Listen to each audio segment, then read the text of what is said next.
It was basically like the first Amnesia Fortnite process we did.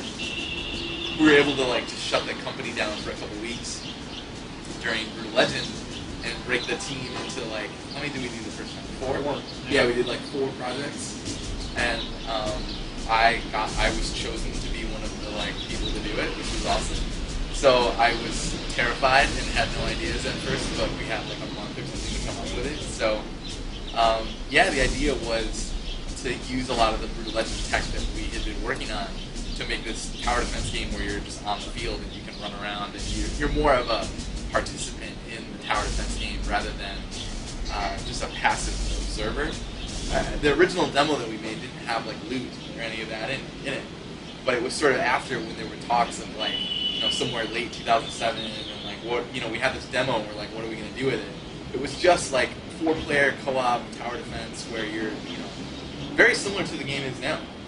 I mean, like you would, for the most part, you would put down. I think that we had only like 1 or 2 kinds of towers you could put down, but they were mostly. It was mostly like pretty heavy into Havoc at the time. They were mostly things that you sort of knocked around the world. There were a lot of like. It had scrap. It had scrap. A giant arbitrary deployment. Yeah. Yep. In a giant ball that you could drop and roll down a hill. Yeah. And there were a lot of like landmines and like exploding barrels and sort of more like temporary things that you could put on the field and then interact with. But you had one machine gun turret that would fall over when the enemies touched it. That was hilarious. Yeah. Because it was still trying amazing. to shoot at him. Or you could like kick it over with your mech accidentally, and sometimes it would go like bouncing around. Like we created these demos in 2 weeks, so it was really rough. It was really rough around the edges, but you could tell that there was something there that was fun. Like it was pretty obvious that we made something that had some like compelling shit in it. It was cool. We got him, Marine. Damn tubes. I'm most excited to check out the leaderboards a couple like days or weeks into the game. Like one of the features we stuffed in there was that whenever you beat a mission, it writes that sort of mission victory into the leaderboard, and it also puts your entire mech loadout in there.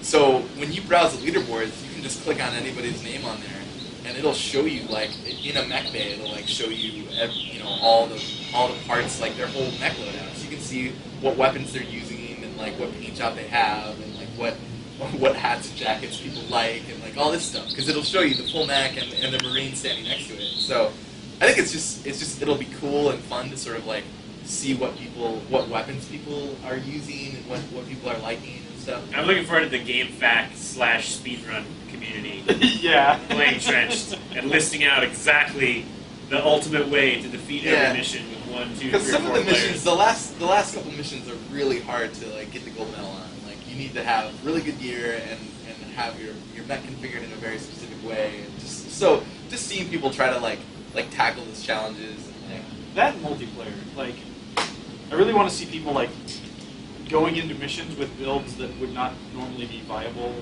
single player, but are really awesome multiplayer.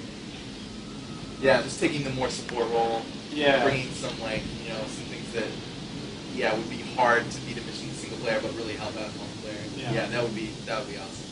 I think also just like I hope that a community develops around the game, that people are playing with sort of like helping to educate other players about the game, as really using the matchmaking to like find new players and like talking with them, because I mean there's no PvP in the game, so it's like just having people help each other out.